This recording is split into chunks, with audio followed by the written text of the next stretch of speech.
Hello दोस्तों, आज हम एक ऐसे विषय पर बात करेंगे जो नेशनल और इंटरनेशनल न्यूज में काफी छाया हुआ है, क्रिप्टो करेंसी। आपने देखा होगा कि पिछले कुछ सालों में बिटकॉइन, इथेरियम और दूसरी क्रिप्टो करेंसीज को लेकर कई खबरें आई हैं। कभी सुनते हैं कि बिटकॉइन की कीमत आसमान छू रही है और कभी ये सुनने को मिलता है कि एक बार फिर भारत सरकार क्रिप्टो करेंसी बैन की बात कर रहा है। हाल ही में reserve bank of India (RBI) और सरकार ने क्रिप्टो करेंसीज पर अपनी चिंता जाहिर की है। दूसरी तरफ एल सल्वाडोर ने बिटकॉइन को लीगल टेंडर बना दिया। तो क्या भारत में क्रिप्टो करेंसी का फ्यूचर है? क्या ये इन्वेस्टमेंट के लिए सेफ है या फिर ये एक बबल है जो कभी भी फूट सकता है? चलिए इन सारे सवालों के जवाब ढूंढते हैं। पहले जानते हैं कि क्रिप्टो करेंसी आखिर है क्या। क्रिप्टो करेंसी एक डिजिटल या वर्चुअल करेंसी है जो कि क्रिप्टोग्राफी की मदद से सिक्योर होती है। इसका मतलब है कि ये करेंसी केवल ऑनलाइन होती है और इसे फिजिकल रूप से आप होल्ड नहीं कर सकते। सबसे पॉपुलर क्रिप्टो करेंसी है बिटकॉइन, जिसे 2009 में पहली बार इंट्रोड्यूस किया गया। इसके अलावा इथेरियम, रिपल और कई दूसरे क्रिप्टो करेंसीज भी मार्केट में हैं। अब सवाल ये है कि ये करेंसीज काम कैसे करती हैं? इनका आधार है ब्लॉकचेन टेक्नोलॉजी।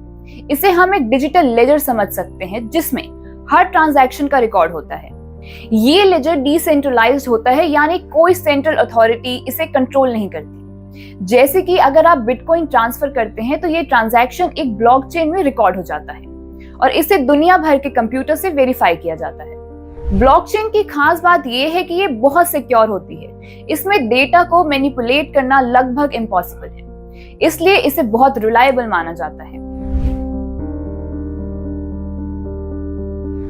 अब जानते हैं कि आखिर क्यों लोग क्रिप्टो करेंसी में इतने इंटरेस्टेड हैं। सबसे बड़ा कारण है हाई रिटर्न्स की पॉसिबिलिटी। आपने सुना होगा कि कई लोगों ने बिटकॉइन की मदद से करोड़ों रुपए कमाए हैं। पिछले कुछ सालों में बिटकॉइन की वैल्यू में जबरदस्त इंक्रीज देखा गया।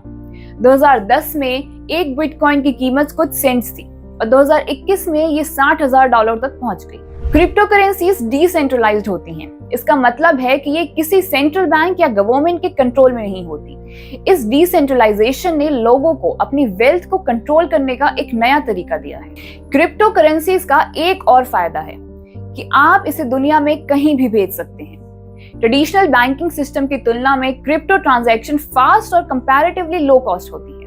कई लोग क्रिप्टो करेंसीज को फ्यूचर की टेक्नोलॉजी के रूप में देखते हैं। ब्लॉकचेन जैसी टेक्नोलॉजीज का इस्तेमाल केवल फाइनेंस तक लिमिटेड नहीं है। इसे health care, supply chain management और दूसरे फील्ड्स में भी यूज किया जा सकता है। जैसे हर कॉइन के दो पहलू होते हैं, वैसे ही क्रिप्टो करेंसी के भी हैं। क्रिप्टो करेंसीज बहुत वोलेटाइल होती है। आपने देखा होगा कि कुछ ही दिनों में इनके प्राइसेस बहुत तेजी से ऊपर नीचे होती हैं। एग्जाम्पल के लिए बिटकॉइन की कीमत 2021 में $60,000 से $30,000 तक गिर गई। ये फ्लक्चुएशन इन्वेस्टमेंट को रिस्की बनाता है। क्रिप्टो करेंसीज किसी सेंट्रल अथॉरिटी के अंदर नहीं होती। इसका मतलब है कि अगर आपको कोई नुकसान होता है तो आपको कोई प्रोटेक्ट नहीं कर सकता। कई बार फेक क्रिप्टो करेंसीज लॉन्च होती हैं और लोग अपनी मेहनत की कमाई गंवा देते हैं। सरकारों की एक और चिंता ये है कि क्रिप्टो करेंसीज का यूज इलीगल एक्टिविटीज में हो सकता है, क्योंकि ये ट्रांजैक्शंस एनोनिमस होती हैं, इसलिए इन्हें ट्रैक करना मुश्किल होता है। टेरर फंडिंग और मनी लॉन्ड्रिंग जैसी एक्टिविटीज में भी इनका इस्तेमाल हो सकता है। क्रिप्टो करेंसीज, खासकर बिटकॉइन को माइन करने में बहुत ज्यादा एनर्जी की खपत होती है। ये एनवायरनमेंट के लिए भी एक बहुत बड़ी समस्या है। रिपोर्ट्स के अनुसार बिटकॉइन माइनिंग के लिए जितनी एनर्जी लगती है वो कुछ छोटे देशों की कुल एनर्जी कंजप्शन के बराबर होती है। अब बात करते हैं भारत में क्रिप्टो करेंसी बैन की। 2018 में reserve bank of India (RBI) ने सभी फाइनेंशियल इंस्टीट्यूशंस को क्रिप्टो करेंसी से जुड़े सारे ट्रांजैक्शंस पर रोक लगा दी थी। लेकिन 2020 में सुप्रीम कोर्ट ने इस बैन को हटा दिया, जिसके बाद क्रिप्टो करेंसीज में फिर से उछाल देखा गया। हाल ही में भारतीय सरकार ने एक crypto currency and regulation of official digital currency bill पेश करने की योजना बनाई है। इस बिल का एम है सभी प्राइवेट क्रिप्टो करेंसीज को बैन करना और एक ऑफिशियल डिजिटल करेंसी लॉन्च करना। हालांकि इस बारे में अभी भी बहुत अनसर्टेनिटी है। सरकार और RBI के मिक्स सिग्नल्स मिल रहे हैं। एक तरफ सरकार ब्लॉकचेन टेक्नोलॉजी को अपनाना चाहती है, तो दूसरी तरफ क्रिप्टो करेंसीज के मिसयूज को लेकर चिंतित है। हाल ही में वित्त मंत्री ने कहा है कि भारत अपनी डिजिटल करेंसी लाने पर विचार कर रहा है, जो कि सेंट्रल बैंक द्वारा कंट्रोल होगी। भारत अकेला देश नहीं है जो क्रिप्टो करेंसीज को रेगुलेट करने की कोशिश कर रहा है। चाइना ने हाल ही में बिटकॉइन माइनिंग पर प्रतिबंध लगाया था, जबकि अमेरिका में इसे लेकर मिक्स्ड रेगुलेशंस हैं। तो भारत में क्रिप्टो करेंसी का भविष्य क्या है?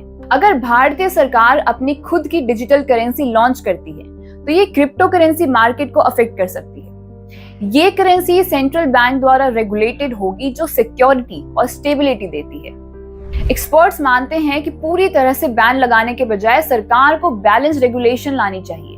अगर क्रिप्टो करेंसीज को रेगुलेटेड तरीके से यूज किया जाए तो ये इकोनॉमिक ग्रोथ और इनोवेशन के लिए बहुत बेनिफिशियल हो सकती है। भले ही सरकार प्राइवेट क्रिप्टो करेंसीज को बैन करे, लेकिन ब्लॉकचेन टेक्नोलॉजी के एप्लीकेशंस और अपॉर्चुनिटीज अभी भी बने रहेंगे। हेल्थ केयर, सप्लाई चेन और इवन वोटिंग सिस्टम्स में ब्लॉकचेन का यूज किया जा सकता है। फ्यूचर में इन्वेस्टर्स को क्रिप्टो करेंसी मार्केट में इन्वेस्ट करते समय अवेयर और इन्फॉर्म्ड रहना होगा। स्कैम्स और फ्रॉडुलेंट स्कीम से बचने के लिए सही जानकारी और रिसर्च करना बहुत जरूरी है। दोस्तों, क्रिप्टो करेंसी एक ऐसा विषय है जो बहुत तेजी से इवॉल्व हो रहा है। इसमें हाई रिटर्न्स की पोटेंशियल है, लेकिन इसके साथ हाई रिस्क भी जुड़ा हुआ है। भारत सरकार और रेगुलेटर्स का काम है इसे सही दिशा में लाना और इसके मिसयूज को रोकना। हमारे लिए जरूरी है कि हम इन्फॉर्म्ड डिसीजंस लें, सही रिसर्च करें और कभी भी इमोशनल होकर इन्वेस्टमेंट ना करें। अगर आप क्रिप्टो करेंसी में इन्वेस्ट करना चाहते हैं तो पहले इसके रिस्क और रेगुलेशंस के बारे में अच्छे से समझें। रिमेंबर, सिक्योर इन्वेस्टमेंट ही समझदारी है। अगर आपको ये वीडियो पसंद आए तो चैनल को लाइक, शेयर, सब्सक्राइब जरूर करें।